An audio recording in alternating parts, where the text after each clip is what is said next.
அஸ்ஸலாமு அலைக்கும் வரஹ்மத்துல்லாஹி வபரகாத்துஹு. இறைவன் மிகப்பெரியவன். நாம் உயிரினும் மேலாக நேசிக்கும் உத்தம நபிகள் நாயம் ஸல்லல்லாஹு அலைஹி வஸல்லம் அவர்கள் இந்த பூமிக்கு வந்த மாதம் ரபியுல் அவல். இந்த பூமியிலிருந்து கிளம்பிய மாதம் ரபியுல் அவல்.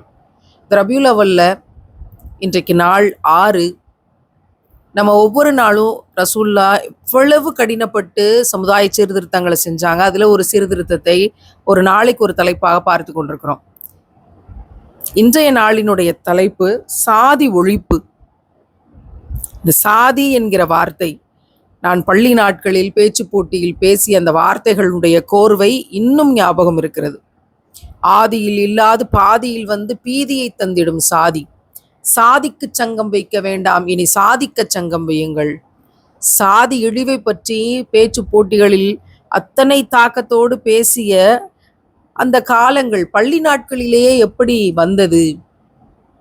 நாங்கள் பள்ளியில் 11ஆம் வகுப்பு படிக்கிற போது எங்களை பள்ளியில் இருந்து ஒரு சமூக அமைப்பின் இணைப்பால் எங்களை ஒரு இடத்திற்கு அழைத்து சென்றார்கள். ஒரு பெரிய நகரப்பகுதி. அந்த வீதிகளுக்கு நடுவிலே சென்று கொண்டிருக்கிறோம். பெரிய பெரிய கடைகளும் மாட மாளிகைகளும் கூட கோபுரங்களும் என்று படிப்போமே, அதை போல உயர்ந்த கட்டிடங்கள். திடீரென்று அதிலிருந்து ஒரு சந்து பகுதி வளைகிறது. அதற்குள்ளே சென்று பார்க்கிறோம், ஒரு பெரிய குப்பை மேடும் ஒரு சாக்கடை வந்து விழுகிற ஒரு குளமும் அதை சுற்றி இருக்கிற சில குடிசை பகுதிகளுமாக அந்த மக்கள் வித்தியாசமாக இருந்தார். இவ்வளவு நேரம் பார்த்த நாகரிகத்தின் மக்களுக்கும் இப்போது பார்க்கிற இந்த இடமும் சம்பந்தமே இல்லாம இருக்கு. இந்த மக்களில் பல பேருக்கு உடை இல்லை. எந்த குழந்தையும் அதில் உடை அணியாமல் இங்கிட்டும் அங்கிட்டுமாக ஒரு பெரிய குப்பை மேடு, சுற்றிலும் சாக்கடையில் உருண்டு கிடந்த பன்றி கூட்டங்கள். இப்படியாக ஒரு குடிசை வீட்டுக்கு நடுவுல சாக்கடை, அந்த குளத்து தண்ணீர் வடிந்து அந்த வீட்டுக்குள்ள வழிய ஓடி இன்னொரு பக்கம் போய் கொண்டிருக்குது. ஏதேதோ ரோஸ் கலர்ல இருக்கிற கரியை காய வைத்து ஒரு வடகமாக கூரையின் மேல வைத்திருக்கிறார்கள். அந்த நிலைமையே புரியல. இந்த இடத்தில் பல பேரும் குடிச்சிட்டு பட்ட பகல்ல என்ன காரணம் என்று கேட்டபோது அவர்கள் எல்லாம் தோல் பதனிடும் வேலை செய்கிறார்கள். தோல் பதனிடும் தொழிற்சாலையில் அந்த தோலை எல்லாம் எடுத்து அதை கழுவி சுத்தம் செய்கிற போது நிறைய புழுக்கள் இருக்கும், வாடை தாங்க முடியாது. அதே போல செப்டிக் டேங்க் கிளீன் பண்ற வேலை செய்கிறாங்க. அந்த வார்த்தை இன்னும் அப்படியே என் காதுகளில் இருக்கிறது. அவர்கள் சொன்னது, அவர்களெல்லாம் குடிக்கவில்லை என்றால் இந்த வேலையை செய்ய முடியாது. குடிப்பது என்பது நியாயம்தானோ என்று வாழ்க்கையில் முதன்முறையாக தோன்றியதும் கடைசியாக தோன்றியதும் அன்றைக்கு அந்த பொழுதில் அந்த பெண்கள் பதிவு செய்த போது எனக்கு வந்த தாக்கம்தான். காரணம் என்ன என்று கேட்கிற போது, இவர்கள் எல்லாம் தாழ்த்தப்பட்ட சாதியை சேர்ந்தவர்கள். இவர்களுக்கு இதுதான் வேலை, இங்குதான் இருக்க வேண்டும். இவர்களுக்கு உணவு, உடை, உறைவிடம் எதுவும் கிடையாது. இவர்களுடைய வாழ்வியலும் இப்படித்தான். இவர்களுக்கு கல்வியும் போய் சேருவது கிடையாது, கல்வியும் கிடையாது. இவர்களையெல்லாம் மீட்டெடுப்பது எப்படி என்பதுதான் எங்களுடைய தலைப்பு, எங்களுடைய ப்ராஜெக்டுக்கான ரிசர்ச் தீமாக இருந்தது. அதை குறிப்பெடுப்பதற்காக தான் நாங்கள் ஒரு 10 மாணவிகள் எங்களுடைய ஆசிரியரோடு அங்கே போயிருந்தோம். வீட்டுக்கு வந்தாச்சு, எல்லோரும் அவரவர் வீட்டுக்கு போய்விட்டார்கள். எனக்கு மட்டும் ஏன் இந்த மக்கள் இப்படி இருக்கிறார்கள்? வீட்டில் ஒரே புலம்பலாக புலம்பிக் கொண்டிருந்தேன். யாருமே செவி கொடுத்து இதை கேட்கவே இல்லை. முதலாக எழுதிய கவிதை அதன் பொருட்டு எனக்கு நன்றாக நினைவிருக்கிறது. ஒன்றுமில்லாத பாமரனிடம் பஞ்சம், பணம் படைத்த முதலாளியிடம் கஞ்சம், நமக்குள் ஏன் இந்த வஞ்சம், சிந்தித்து பார்த்தால் ஒன்றை ஒன்று மிஞ்சும், கடைசியில் இறைவனிடம் அடைந்தனர் தஞ்சம் என்று இன்னும் பல வரிகளை போட்டு எழுதியிருந்தேன். நான் என்னுடைய கவலைகளை அப்போது எனக்கு தெரிந்திருந்த அறிவாற்றலின்படி எழுத்தாக்கம் செய்வது என்பதில்தான் இருந்தது. ஏன்னா நான் பேசுவதை கேட்பதற்கோ, என்ன கவலை உனக்கு, ஏன் புலம்பிக்கிட்டு இருக்க அப்படின்னு நம்மை வந்து கேட்டு அதற்கான தீர்வு சொல்வதற்கோ என்னை சுற்றிலும் யாருமே கிடையாது. அப்படி இருக்கிற போது அந்த சாதி என்ற ஒன்று முதலாக எனக்கு பெரிய அளவில் அறிமுகமானதும், ஏன் தாழ்த்தப்பட்ட இனம் என்று கேட்ட பொழுது, இறைவனுடைய காலிலிருந்து இவர்கள் பிறந்தார்கள், இறைவனுடைய தலையிலிருந்து பிறந்தவர்கள், இறைவனுடைய மார்பிலிருந்து பிறந்தவர்கள், கையிலிருந்து பிறந்தவர்கள் எல்லாம் உயர்ந்தவர்கள், இறைவனுடைய காலில் இருந்து பிறந்தவர்கள் தாழ்ந்தவர்கள். எனவே இவர்கள் தாழ்த்தப்பட்ட சாதி. இவர்கள் இந்த வேலையைத்தான் செய்ய வேண்டும். இவர்கள் மரணித்து விட்டால், மனிதர்கள் மரணித்து விட்டால் இவர்கள் பள்ளம் தோண்டுவார்கள். எனவே பள்ளர்கள் பறை அறிந்து செய்தியை சொல்லி கொண்டிருப்பார்கள். எனவே பறையர்கள் இன்னும் நிறைய சாதிகளினுடைய பெயர்களையும் தொழிலின் அடிப்படையில் அவர்கள் ஏன் தாழ்ந்தவர்கள், இந்த இழிநிலையான வேலையை இவர்கள் செய்வார்கள், இந்த வேலையெல்லாம் இழிவானது, எனவே இவர்களை ஊருக்குள் சேர்க்கக்கூடாது, வீட்டுக்குள் சேர்க்கக்கூடாது, தண்ணி கேட்டா கூட டம்ளர்ல எடுத்து கையில தான் ஊத்தணும், இப்படி பல ஊர்களில் இருந்த நடப்புகள் எனக்கு தெரிய வந்தது. அப்போதுதான் மிகுந்த ஆராய்ச்சியில் இதை பற்றி இருக்கிற போது சாதி சான்றிதழ் என்ற ஒன்றை பற்றி எனக்கு தெரிய வந்தது. பிறகு என்னுடைய சாதி சான்றிதழ் என்ன என்று எடுத்து பார்க்கிற போது அதில் தாழ்த்தப்பட்ட என்ற வார்த்தையை பார்த்த போது எனக்கு மனசெல்லாம் உடஞ்சு நொறுங்கி போச்சு. எப்படி இப்படி பிரித்தார்கள்? நாம் தாழ்ந்தவர்களா? எந்த அடிப்படையில் நாம் தாழ்ந்தவர்கள்? எதன் அடிப்படையில் தாழ்ந்தவர்கள்? நம்மிடம் என்ன இல்லை? கல்வி இல்லையா? அறிவு இல்லையா? மக்களை சீர்திருத்த வேண்டும் என்ற நினைப்பு இல்லையா? நம்மிடம் என்ன போதுமான அளவு வசதி இல்லையா? ஆற்றல் இல்லையா? என்ன இல்லை? நாம் யாருக்கு அடிமையாக இருப்பது? நாம் ஏன் இவர்களைப் போல இருப்பது? அவர்களையும் அப்படித்தான் சொல்லுகிறார்கள், என்னையும் அப்படித்தான் சொல்லுகிறார்கள் என்று அந்த சாதி என்ற அந்த வார்த்தை, தாழ்த்தப்பட்ட என்ற வார்த்தை எனக்குள்ள மிகப்பெரிய தாக்கத்தை ஏற்படுத்தியது. பிறகு அதை பற்றியெல்லாம் வீட்டில் கேட்கிற போதுதான் என்னுடைய தாயும் தகப்பனும் சாதி மறுப்பு திருமணம் செய்து கொண்டார்கள், கலப்பு திருமணம் செய்து கொண்டார்கள். எனவே தாய் உயர்ந்த, தந்தை தாழ்ந்த என்று சாதி சான்றிதழில் இருக்கிறது என்றெல்லாம் சொன்னார்கள். எனக்கு அப்போதும் ஒன்றும் புரியவில்லை. அப்போதும் நான் படித்திருந்த பல கவிதைகள் எனக்குள்ளே கேள்வியைத்தான் கொடுத்தது. அந்த பள்ளி நாட்களில் மனிதனும் திருமணம் செய்கிற போது அது எப்படி கலப்பு திருமணம் ஆகும்? மனித இனமும் நாய் இனமும் அல்லது கழுத இனமும் திருமணம் செய்தால் அது கலப்பு திருமணம். இங்கே மனித இனமும் மனித இனத்துக்கும் தானே திருமணம் நடக்கிறது, இது எப்படி கலப்பு திருமணம் ஆகும் என்று சொல்லுகிற போது, இன்ன சாதியிலிருந்து அந்த சாதிக்கு திருமணம் செய்தால் அது கலப்பு திருமணம், அதை ஊர் ஏற்றுக்கொள்ள மாட்டார்கள், அவர்களை ஒதுக்கி வைப்பார்கள், இது சாதி மறுப்பு திருமணம் என்றெல்லாம் அதை பற்றி வீட்டில் பேசிய பொழுது எப்படியெல்லாம் அவர்கள் புறக்கணிக்கப்பட்டார்கள் என்ற செய்திகளை எல்லாம் தெரிந்து கொண்ட பிறகு ஒரு பெரிய வைராக்கியம் வந்தது. சாதிக்கு எதிராக இந்த வாழ்நாளில் வாழ்ந்து விடுவது, ஒரு போராட்டத்தை செய்து விடுவது இல்லை, நான் எந்த அடிப்படையிலும் தாழ்ந்தவள் கிடையாது என்பதற்காக வாழ்வது என்ற வைராக்கியத்தை அந்த 11ஆம் வகுப்பில் மிக மிக மிக ஆழமாக இதயத்திற்குள் பதித்து கொண்டேன். அதன் பிறகு மேடையில் பேசுகிற போது தந்தை பெரியாரை பற்றியும் அம்பேத்கரை பற்றியும் தொடர்ந்து பேசினோம். அது குறித்த புத்தகங்களை படித்தோம், நிறைய அது சார்ந்த ஆய்வுகளை செய்தோம். எல்லாம் செய்து சாதிக்கு எதிராக என்று நின்றாலும் கூட முழுமையாக அதிலிருந்து வெளியே வர முடியவில்லை. எங்கு போனாலும் எதிர்ப்பு. ஒரு பட்டிமன்ற மேடையில் பேசினாலும் சரி, தமிழ் மேடைகளில் பேசினாலும் சரி, ஏன் இந்த பெயர் கொண்ட கழகங்களில் எல்லாம் உயர்ந்த என்ற இடத்தில் இருப்பவர்கள் மட்டும் இருக்கிறார்கள், பெரும்பாலும் நூல் போட்டவர்கள் மட்டும் அங்கே இருக்கிறார்கள், ஏன் எங்களுக்கெல்லாம் இந்த கழகங்களில் இடம் கொடுப்பது கிடையாது, தலைமை பொறுப்பேற்க அழைப்பது கிடையாது, ஏன் என்று கேட்கிற போது அங்கு சாதி என்கின்ற வார்த்தைக்கான பொருள் விளங்கியது. மிகப்பெரிய பேச்சு போட்டிகளில் எல்லாம் கூட புறக்கணிப்புகள் நடந்திருக்கிறது, தோல்விகள் நடந்திருக்கிறது. சிலருக்கு அது யதார்த்தமாய் நடக்கும். ஆனால் என்னுடைய வாழ்க்கையில் அதில் சாதி என்கின்ற அந்த தலைப்பு மிகப்பெரிய ஆட்டத்தை ஆடி தீர்த்தது. எந்த வாய்ப்புகளும் ரொம்ப சர்வ சாதாரணமாக மறுக்கப்பட்டது. அதற்கு பின்னால் இதுவும் ஒரு காரணம் என்று பேசப்பட்டது. அத்தனையும் கடந்து வந்தோம். எல்லா இடத்திலும் சாதிக்கான ஒரு தாழ் நிலையை கண் முன்னால் கண்டிருந்தோம். ஆனாலும் இதுக்கு எதிராக தொடர்ந்த உணர்வு நிலையில் நாம் போராடுவது என்று நாம் போராடினோம். அதை குறித்த களங்களில் செயல்பட்டோம். ஆனாலும் அந்த புறக்கணிப்பும் அது சார்ந்த விடயங்களும் இருந்து கொண்டே இருந்தது. எனக்குள்ள இருந்த கேள்விகளுக்கு பெரிய பதில் கிடைக்கல.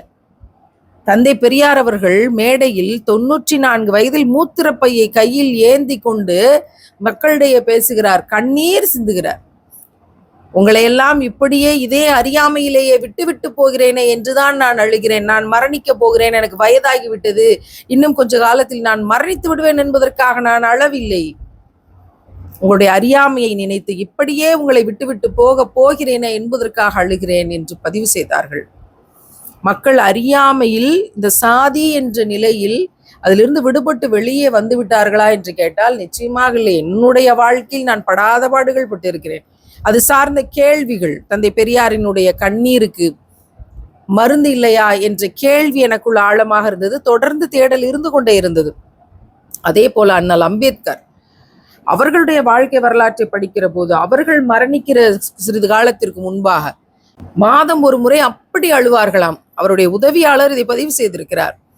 ஏன் அழுகிறார் என்று கேட்பதற்கும் எனக்கு பெரிய அளவில் தைரியம் இருக்காது. ஆனால் ஒரு நாள் தைரியத்தை வர வைத்து விட்டு, ஐயா எதற்காகத்தான் இப்படி அழுகிறீர்கள், என்னதான் உங்களுக்கு தேவை இருக்கிறது என்று கேட்டபோது அவர் சொன்னார், நான் எவ்வளவோ பாடுபட்டு, எவ்வளவோ இழந்து, எவ்வளவோ அசிங்கப்பட்டு, எவ்வளவோ துயரங்களை சந்தித்து, தூக்கி வீசி எறியப்பட்டு, அந்த புறக்கணிப்பினுடைய அத்தனை வலி வேதனைகளையும் தாங்கிக் கொண்டு ஒரு சட்டத்தை நான் கொண்டு வந்தேன், இடஒதுக்கீடு என்ற வாய்ப்பை, சட்டத்தை நான் கொண்டு வந்தேன். அதற்காக போராடினேன். இந்த தாழ்த்தப்பட்ட சாதி என்று சொல்லப்பட்டவர்கள் எல்லாம் அந்த இடஒதுக்கீட்டின் வழியாக படித்து வந்து கல்வி அறிவு பெற்று அந்த இடஒதுக்கீட்டின் வழியாக வேலை வாய்ப்புக்கு வந்து அவர்கள் உயர்ந்த நிலைக்கு வர வேண்டும் என்பதற்காக நான் போராடினேன்.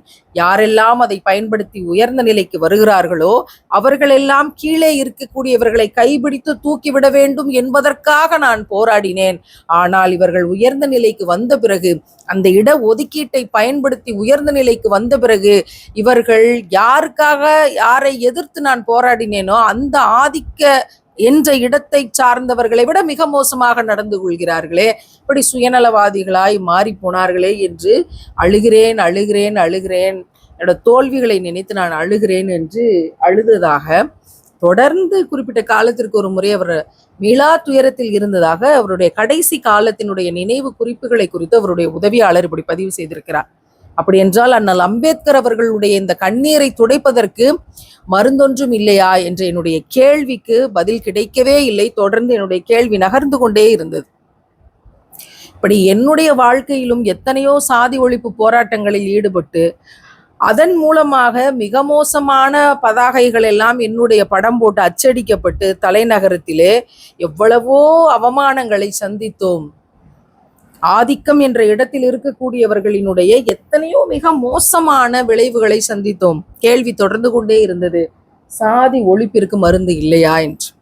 அப்போதுதான் சில போராட்டங்களில் பங்கு பெறுகிற போது எனக்கு சில புத்தகங்கள் கிடைத்தது.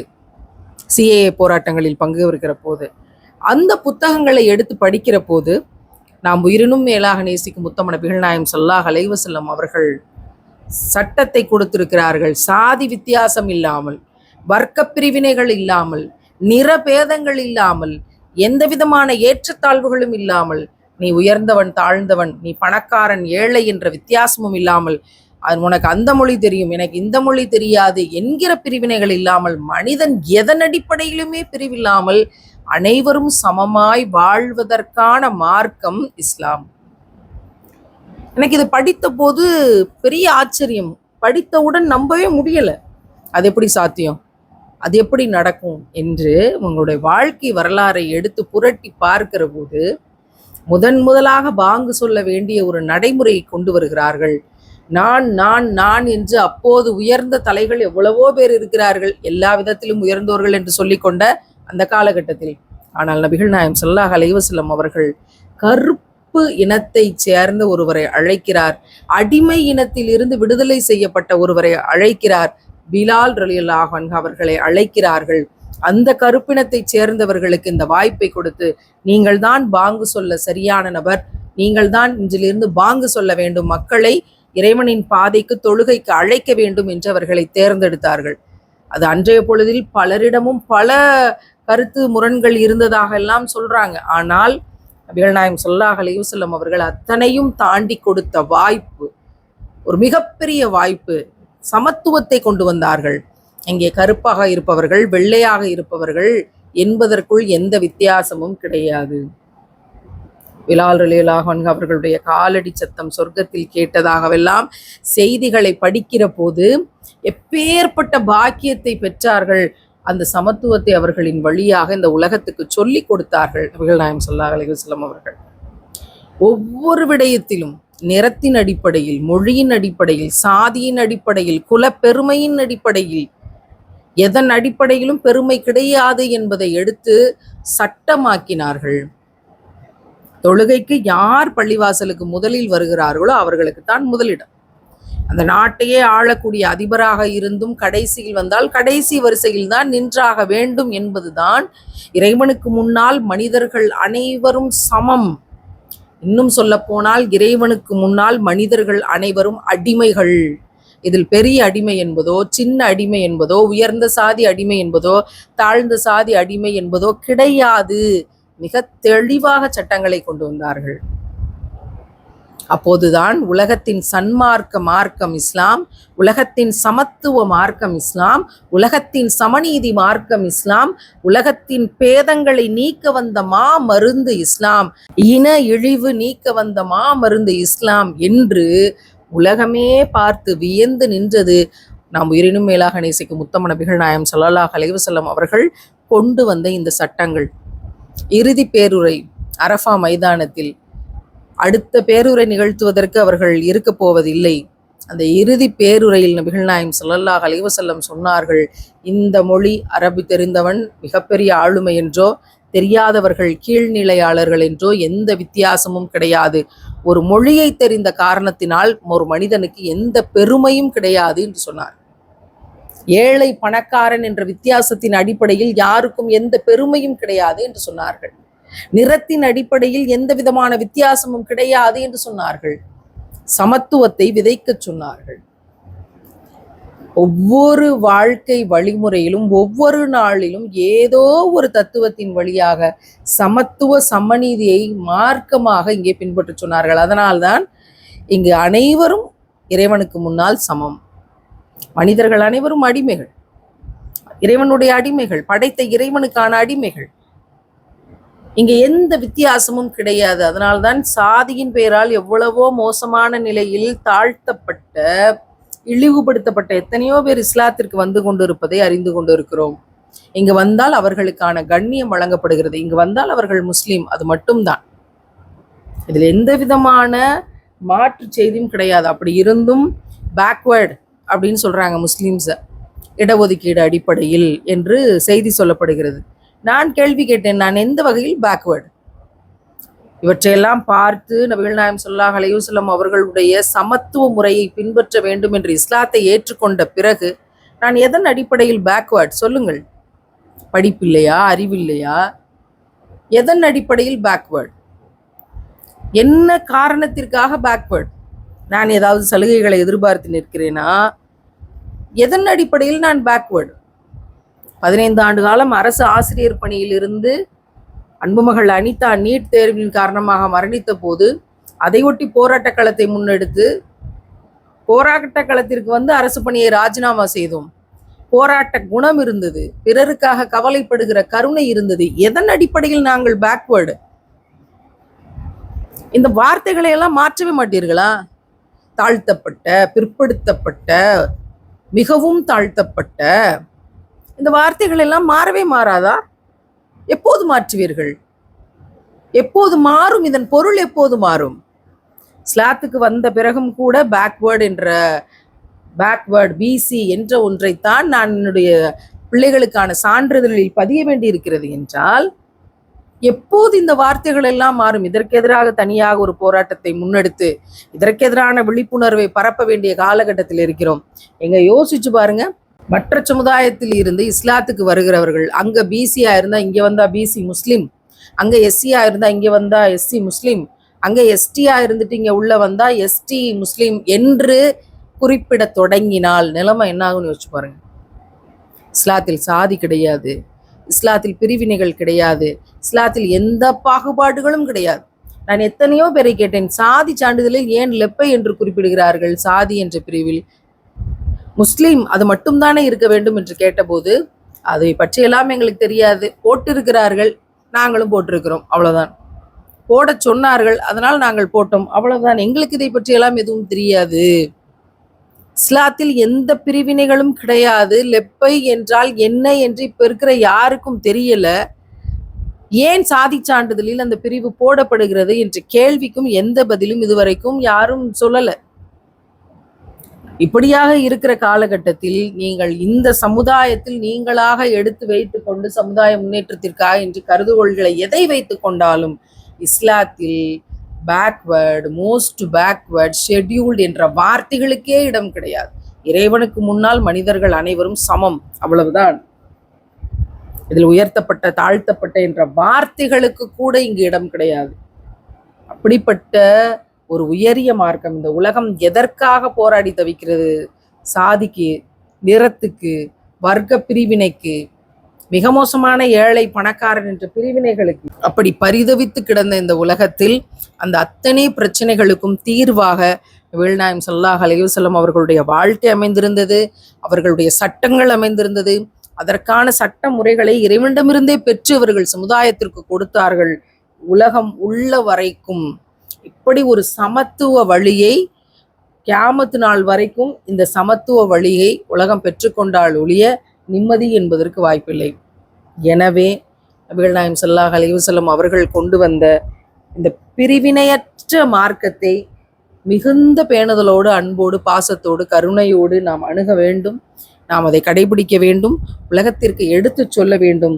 சாதி ஒழிப்பிற்கான மருந்து இஸ்லாம் தான். இன இழிவை நீக்கக்கூடிய மருந்து இஸ்லாம் என்று தந்தை பெரியார் அவர்களே சொன்னார். எனவே இந்த விஷயங்களை எல்லாம் நம்ம உள்வாங்கணும்னா எங்கே சமுதாயத்துக்குள்ள எந்த விதமான ஏற்றத்தாழ்வும் இருக்காது. இறைவன் செல்வத்தை கொடுத்ததே அதை நீ இன்னொரு ஏழைக்கு கொடுக்கிறாயா இல்லையா அல்லது பதுக்கி வைத்துக் கொள்கிறாயா என்று அதை பார்க்கறதுக்கு தான். எனவே சமத்துவ மார்க்கத்தை பின்பற்றுவோம்.